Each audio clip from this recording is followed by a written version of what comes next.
चलिए आज हम लोग हल करने वाले हैं कक्षा 10 गणित बहुपद का प्रश्नावली 2.1 है ना। तो प्रश्नावली को हल करने से पहले ना आइए हम लोग कुछ बेसिक बातें समझ लेते हैं, इसके बाद प्रश्नावली को हल करते हैं, है ना। तो हम पहले समझ लेते हैं कि चर क्या होता है। चर क्या होता है? ऐसी राशि जिसका मान हमेशा क्या होता है, बदलता रहता है ना, वेरिएबल। तो इसको क्या कहते हैं? चर होता है। जैसे हम जनरली किसी चीज़ को, जैसे कोई प्रश्न रहता है तो हम लोग क्या एक्स वाई जेड ऐसे कुछ मानकर उसको हल कर लेते हैं। तो इन्हीं सबको क्या कहते हैं? चर। चर वो होता है ऐसी राशि जिसको क्या होता है, जिसका मान हमेशा बदलता रहता है। अच्छा, चर क्या होता है? ऐसी राशि जिसका मान हमेशा क्या होता है, कांस्टेंट रहता है ना, स्थिर रहता है, उसको क्या बोलते हैं? अचर। ठीक है। जैसे में क्या हो गया, दो सभी वास्तविक संख्याएं हो जाएंगी, करणी में दो, ये सब क्या है, जो जिसका मान स्थिर रहेगा क्या हो जाएगा, 1/2, ये सब क्या हुआ, अचर हो गया, है ना। अच्छा, बीजी व्यंजक क्या होता है? बीजी व्यंजक में कह रहा है कि आप ना इन दोनों को मिलाकर कुछ भी लिख दीजिए, आपका वो क्या हो गया, बीजी व्यंजक हो गया। जैसे लिख दें हम x + 1/x, ये लिख दिए, क्या मिला हमको, ये बीजी व्यंजक हो गया। और कितना, x³ + 1/x³ लिख दिया हमने, है ना। तो ये सब जो भी आप ऐसे कुछ भी लिख सकते हैं ना, उसको क्या कहेंगे, बीजी व्यंजक। अच्छा, अब आ जाते हैं बहुपद। बहुपद क्या होता है? बहुपद होता है कि जैसे कि आपको ये कोई जैसे बीजी व्यंजक दे दिया ना, बीजी व्यंजक में आप देखेंगे अगर जो चर है, चर की जो घात है ना, देखिए x पर यहाँ पर कितना घात है, एक घात है, यहाँ पर भी एक घात है, यहाँ पे x पे 3 घात है ना। तो अगर चर की घात पूर्ण संख्या रहे, अच्छा पूर्ण संख्या का मतलब, पूर्ण संख्या मतलब 0 1 2 3 ऐसे लेकर क्या अनंत तक, इन्हीं सब संख्याओं क्या कहते हैं, पूर्ण संख्या रहता है। तो कह रहा है बहुपद कहता है ना कि चर की घात क्या होनी चाहिए। चलिए लिख देते हैं, ऐसा बीजीय व्यंजक जिसमें चर की घात पूर्ण संख्या हो, बहुपद कहलाता है ना। चलिए अगर इसमें हम अगर जैसे में लिखना चाहे ना, चलिए यहाँ पर लिख देते हैं छोटा सा में, जैसे में क्या हो जाएगा, चलिए जैसे में आप लिख देंगे, देखिए x हो जाएगा, x पर कितना यहाँ पे घात है, एक घात है। अच्छा देखिए हम लोग 1/x को ले सकते हैं ना, हम लोग नहीं ले सकते। देखिए x को अभी ऊपर ले जाएंगे तो क्या हो जाएगा, x बराबर 1/x बराबर क्या लिख सकते हैं, x में ऋण घात ना, तो ऋण घात पूर्ण संख्या में नहीं आता है, तो हम लोग इसको नहीं ले सकते हैं। और क्या ले सकते हैं, है ना, x³ ले लीजिए +1, ये सब क्या होगा, बहुपद होगा। और जिस पर ऋणात्मक घात आने लगेगा वो क्या होगा, बहुपद नहीं होगा। ठीक है। अब आ जाते हैं बहुपद की घात। बहुपद की घात कहता है ना, देखिए अब लिख देते हैं, किसी बहुपद में चर की अधिकतम घात को उस बहुपद का घात कहते हैं। जैसे जो चर आपको कोई बहुपद दे देगा, चलिए हम जैसे में आपको लिख कर दिखाते देते हैं। जैसे में देखिए अगर हम लिख दें x³ प्लस ना x² लिख दें, है ना। अगर इतना आपको दिया हुआ है कोई बहुपद है, तो देखिए यहाँ पर देखिए 2 घात है, 3 घात है, बड़ा कौन, 3 बड़ा है ना, तो इस चर का घात कितना हो जाएगा, इस बहुपद का घात कितना, 3 हो जाएगा। ठीक है। चलिए इस तरह और लिख देते हैं, हम एक तो दिखा देते हैं, x पे घात है 4 प्लस अब x घात है, अगर हम 5 ऐसे लिख दिए तो इसमें बहुपद की घात क्या 4 या 5, तो यहाँ पर हो जाएगा 5, क्योंकि ये ज़्यादा है, अधिकतम होना चाहिए, तो यही इस बहुपद का घात क्या हो जाएगा, 5 हो जाएगा। चलिए आ जाते हैं रैखिक बहुपद। कह रहा है रैखिक बहुपद में कह रहा है ना कि ऐसा बहुपद, चलिए लिख देते हैं, ऐसा बहुपद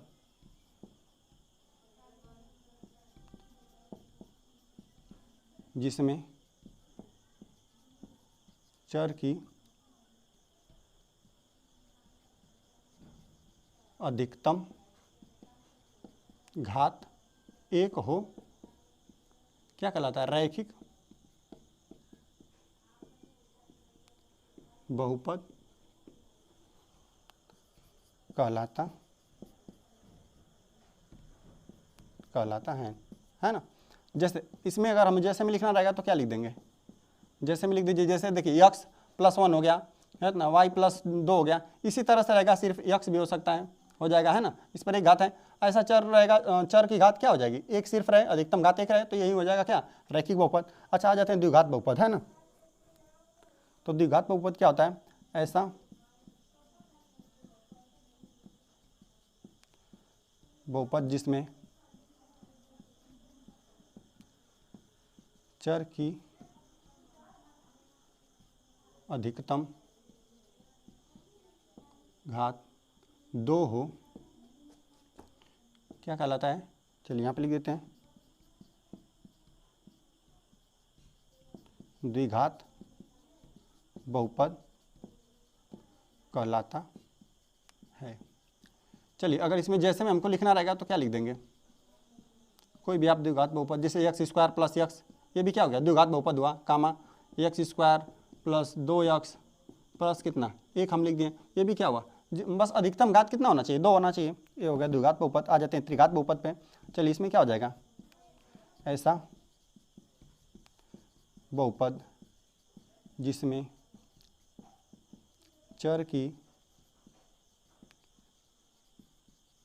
अधिकतम घात 3 हो, त्रिघात बहुपद कहलाता है। चलिए इसमें अगर हमको जैसे में लिखना रहेगा तो क्या लिख देंगे?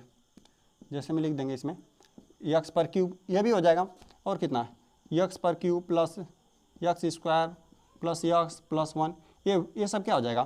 त्रिघात बहुपद। चलिए हम लोग आ जाते हैं बहुपद के शून्य पे ना।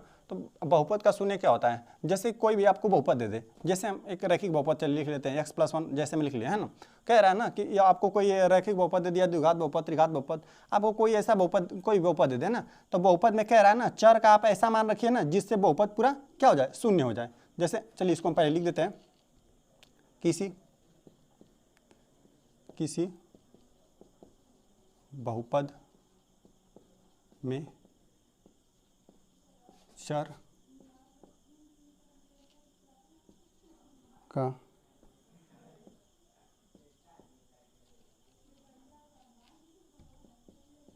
ऐसा मान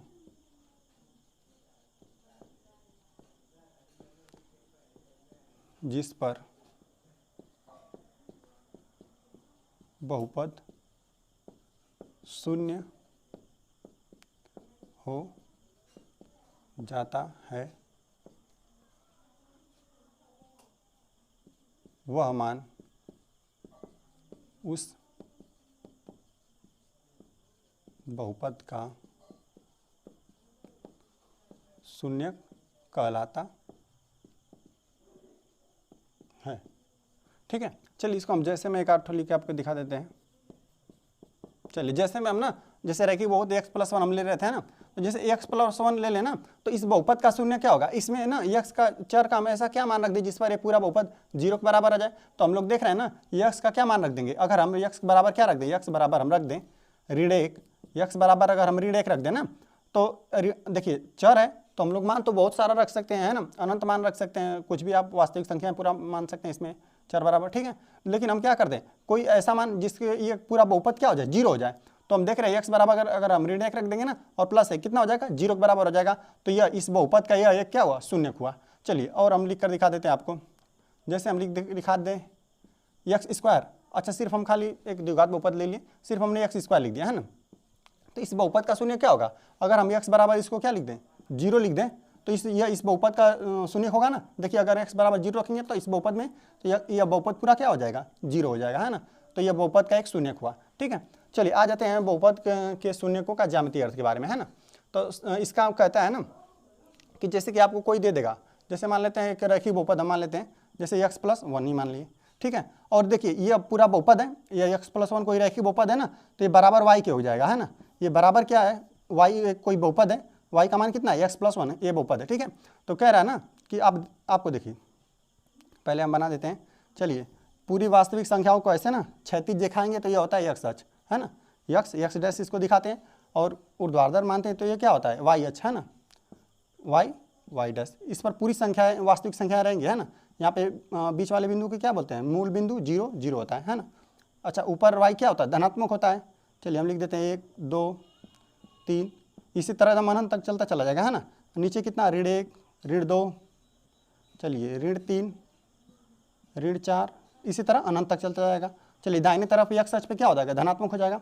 चलिए धनात्मक 1, फिर कितना 2, फिर 3, फिर 4, इस तरह रहेगा। अच्छा सबकी दूरी बराबर रहेगी, है ना, ऋण 1 हुआ, ऋण 2, ऋण 3, ऋण 4, इस प्रकार से हुआ ना। तो देखिए अगर यहाँ पर देखिए अगर y बराबर x प्लस 1 होता है ना, तो देखिए यक्स जो होता है ना, यक्स को हम लोग क्या बोलते हैं, स्वतंत्र चर। यक्स होता है स्वतंत्र चर। देखिए जिसको हम स्वतंत्र रूप से रखते हैं ना उसको स्वतंत्र चर कहते हैं। यहाँ पर देखिए यक्स का वैल्यू हम लोग रख देते हैं, x बराबर आप 0 रखेंगे तो कुछ y का मान मिलेगा, x बराबर 5। तो देख रहे हैं y का इस पर निर्भर कर रहा है ना। अगर हम देखिए x बराबर अभी 0 रख देंगे तो y का मान कितना 1 मिला। तो ये x का मान y का मान किस पे, x पे निर्भर कर रहा है ना। तो y को क्या कहते हैं, y होता है परतंत्र चर। चलिए ये क्या करता है, इस पर निर्भर करता है ना। अच्छा जैसे हम x बराबर कुछ मान लेते हैं तो हमको एक बिंदु मिलता है। अच्छा बिंदु क्या होता है, देखिए बिंदु होता है, जैसे हम कुछ भी x बराबर आप मान लिए ना, तो ऐसे x बराबर मान लेते हैं, यहाँ पर 0 ना, अगर यहाँ पर 0 मान लेंगे तो y का क्या मान मिल जाएगा, यहाँ पर 0 माने तो ये 0 हो गया, तो y बराबर हमको क्या मिला, 1 मिला ना। तो ये होता है बिंदु। अच्छा इस x के मान को हम लोग क्या बोलते हैं, भुज बोलते हैं, भुज। और इसको क्या बोलते हैं, y के मान को क्या बोलते हैं, कोटि। भुज और कोटि इसको कहते हैं। चलिए ये बात हो गया।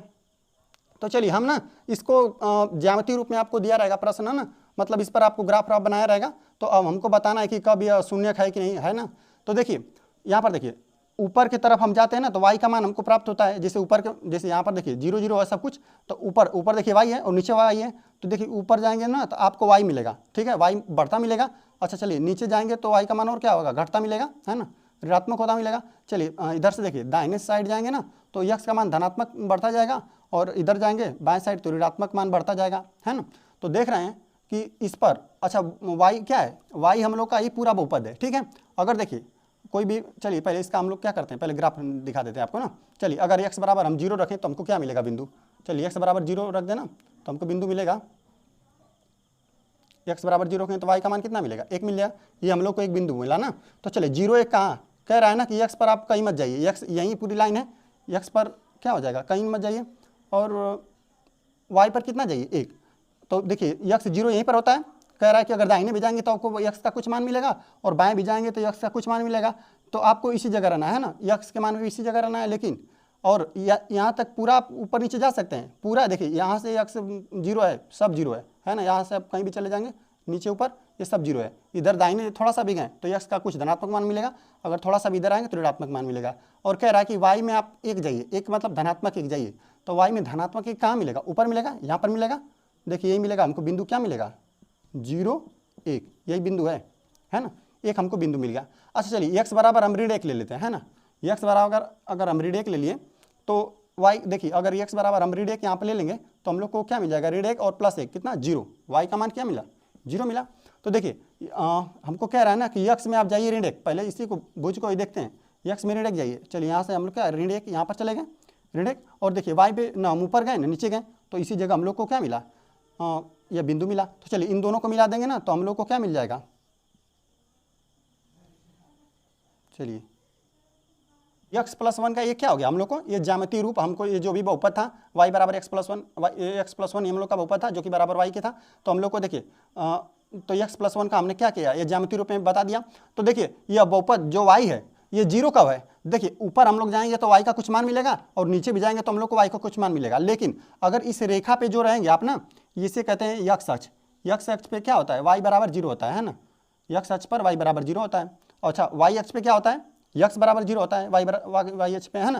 तो देखिए x अक्ष पे हम लोग को ना यहाँ पर देखिए यही बिंदु मिल रहा है जहाँ पर क्या मिल रहा है हम लोग को, बहुपद पूरा शून्य हो रहा है। यही देखिए यही बिंदु है जहाँ पर बहुपद शून्य हो रहा है। अच्छा यहाँ पर कितना होगा x का मान, यहाँ पर x का मान क्या होगा, देखिए इधर धन 1 मिलेगा, इधर ऋण 1 मिलेगा। तो देखिए हम लोग को क्या मिला, चलिए हम लिख देते हैं y बराबर x प्लस 1, चलिए और थोड़ा सा नीचे लिख देते हैं, y बराबर x प्लस 1 बहुपद का शून्यक कितना है, देखिए x बराबर क्या मिला, इधर 0 और इधर आ रहे हैं बाएं साइड ना, तो ऋण 1 मिला, x बराबर ऋण 1 है, ठीक है। यही हो जाएगा इसका शून्यक, इस बहुपद का x प्लस 1 का। चलिए हम लोग प्रश्नावली के पहले प्रश्न पे आ जाते हैं ना। प्रश्नावली में सिर्फ एक ही प्रश्न ही है, ठीक है। तो कह रहा है कि किसी बहुपद px के लिए y बराबर पी एक्स का ग्राफ नीचे आकृति 2.10 में दिया है। प्रत्येक स्थिति में पी एक्स के शून्य की संख्या ज्ञात कीजिए, है ना। तो हमको 6 ग्राफ दिया हुआ है और हमको पूछा है कि इसमें पी एक्स के शून्य ज्ञात कीजिए, है ना। तो देखिए यहाँ पर आपको दिया हुआ है पी एक्स जो भी बहुपद था इसका आपको ग्राफ दिया हुआ है, यहाँ पर दिया हुआ है, ये दिया हुआ है ना। इसी तरह 6 दिया हुआ है। तो हम लोग देख रहे हैं, अच्छा कब कह देंगे कि कोई ग्राफ देख के हम कैसे बता देंगे कि कोई शून्य है ना, है कि नहीं। तो हम ग्राफ को देखेंगे, ग्राफ देखेंगे अगर एक्स अक्ष पे काट रहा है, अगर आपको प्रतिच्छेद करते हुए प्रतीत हो रहा है ना, मतलब दिखाई दे रहा है, तो हम लोग कह देंगे कि हाँ है। अगर नहीं मिला कटान बिंदु कोई एक्स अक्ष पे तो हम लोग कह देंगे कि नहीं मिलेगा, नहीं है ना। तो देख रहे हैं आपको कि एक्स अक्ष पे ये कट रहे हैं। देखिए एक हो कैसे रहा है, जैसे देखिए ऊपर हम लोग जाएंगे तो कुछ y प्राप्त होगा धनात्मक, नीचे जाएंगे तो ऋणात्मक, हमको सिर्फ y से ही मतलब है ना। तो देख रहे हैं कि ऊपर जाएंगे तो हमको x y का कुछ मान मिल रहा है ना, इसी की वजह से नहीं हो पा रहा है। और देखिए इसी पर y बराबर 0 होता है, एक्स अक्ष पर ही y बराबर 0 होता है और ऊपर y कुछ धनात्मक मिलता है, नीचे कुछ ऋणात्मक। तो यहाँ पर देखिए यह बहुपद पी एक्स का एक ग्राफ है ना, ग्राफ है। तो ऊपर जा रहे हैं तो धनात्मक, नीचे गए तो ऋणात्मक, लेकिन यहाँ पे 0 हो रहा है ना, पूरा बहुपद 0 हो रहा है यहाँ पे। तो यह क्या हो गया, बहुपद का एक शून्य हमको प्राप्त हुआ। ऊपर देखिए ऊपर धनात्मक और नीचे ऋणात्मक, लेकिन यही एक्स अक्ष पे क्या मिला, कितना कटान बिंदु मिला, 1 2 3, तीन जगह पे प्रतिच्छेद करा है तो 3 हो गया, उसका मिल जाएगा शून्य। यहाँ पर देखिए एक्स अक्ष पे कितना प्रतिच्छेद करता है, या पी एक्स बहुपद 2 जगह प्रतिच्छेद करा है तो 2 हमको मिल गया शून्य। चलिए यहाँ पर देख लेते हैं 1 2 3 4, यहाँ पे 4 जगह पर प्रतिच्छेद करा है पी एक्स का ग्राफ, तो यहाँ पे कितना हो जाएगा, इस बहुपद का शून्य कितना 4 होगा। यहाँ पर देखिए 1 2 3, तो यहाँ पर 3 प्राप्त होगा, है ना। तो चलिए हम लोग पहले वाले को लिख लेते हैं, हल कर लेते हैं। तो यहाँ पर हम देख रहे हैं ना कि जो भी ये पी एक्स का ग्राफ दिया हुआ है हम लोग को ना, ये देखिए एक्स अक्ष पर कहीं प्रतिच्छेद नहीं कर रहा है, तो एक्स अक्ष पर प्रतिच्छेद नहीं कर रहा है तो हम इस पी एक्स बहुपद का क्या मिला, हमें कोई भी शून्य नहीं प्राप्त हुआ, ठीक है। तो हम इसको लिख देते हैं, लिख दीजिए पी एक्स बहुपद। देख रहे हैं कि एक्स अक्ष के समानांतर है, ये भी लिख देते हैं ना, एक्स अक्ष के समानांतर है तथा एक्स अक्ष पर प्रतिच्छेद नहीं करता। चलिए है लिख देते हैं, करता है। पी एक्स बहुपद का शून्य बराबर, देखिए इसमें कोई शून्य नहीं है, एक्स अक्ष पर कहीं पे अगर ये जो पी एक्स का ग्राफ है कहीं प्रतिच्छेद करता तो हम लोग कह देते हैं कि यहाँ है शून्य, और लेकिन यहाँ पर हम लोग को कोई शून्य नहीं मिला, है ना। तो यहाँ पे 0 लिख देंगे। चलिए आ जाते हैं हम लोग सेकंड नंबर पे। सेकंड नंबर पे देख रहे हैं ना, देखिए वाई अक्ष पे सिर्फ हम लोग को क्या मिला है, ये एक बिंदु मिल रहा है जो एक्स अक्ष पर हम लोग को प्रतिच्छेद करता है, वो एक बिंदु मिल रहा है ना। तो इस बहुपद पी एक्स बहुपद का क्या हो जाएगा, एक शून्य हम लोग को प्राप्त होगा। लिख दीजिए चूँकि पी एक्स बहुपद का ग्राफ एक्स अक्ष पर एक बिंदु पर प्रतिच्छेद करता है, अतः पी एक्स बहुपद का शून्य बराबर कितना, 1 हो जाएगा। चलिए आ जाते हैं हम लोग तीसरे नंबर पे। हमको तीसरा दिया हुआ है, ये ग्राफ दिया हुआ है। यहाँ पर देखिए प्रतिच्छेद बिंदु हम लोग को कितना मिला एक्स अक्ष पर, यह ग्राफ पी एक्स कितना, देखिए 3 जगह पे प्रतिच्छेद करा है, यहाँ पे और यहाँ पे। लिख दीजिए चूँकि पी एक्स बहुपद का ग्राफ एक्स अक्ष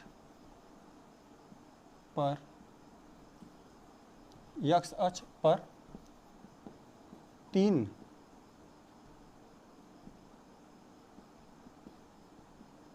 बिंदुओं पर प्रतिच्छेद करता है,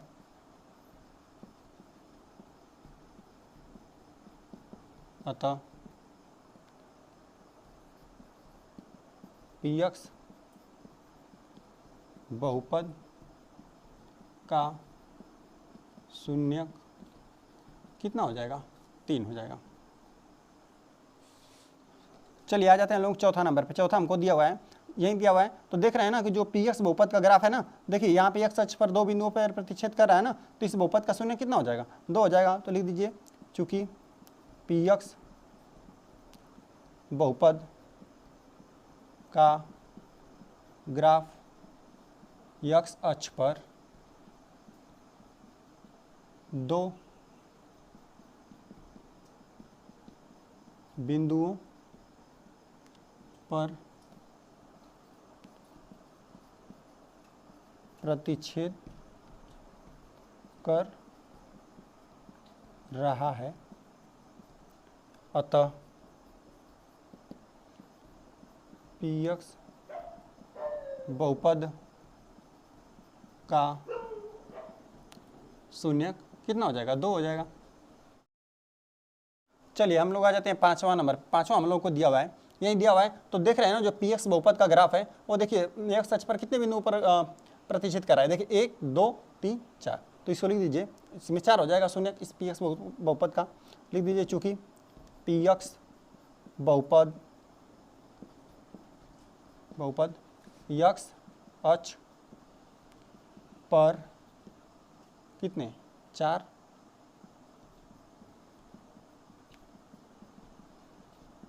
बिंदुओं पर प्रतिच्छेद कर रहा है, अतः px बहुपद का शून्यक बराबर कितना हो जाएगा, 4 हो जाएगा। चलिए आ जाते हैं हम लोग छठा नंबर पे। छठा हमको दिया हुआ है, देखिए यही दिया हुआ है, तो देख रहे हैं जो px बहुपद का ग्राफ है ना, x अक्ष पर कितने बिंदुओं पर प्रतिच्छेद कर रहा है, तो देखिए 1 2 3 बिंदु पर प्रतिच्छेद कर रहा है, तो इस px बहुपद का ग्राफ कितना हो जाएगा, शून्य कितना हो जाएगा, 1 2 3 हो जाएगा। चलिए तो लिख देते हैं चूंकि px बहुपद का ग्राफ x अक्ष पर 3 बिंदुओं पर प्रतिच्छेद करता है, अतः px बहुपद का शून्यक ना, शून्यक बराबर कितना हो जाएगा, शून्यकों की संख्या से कितनी हो जाएगी, 3।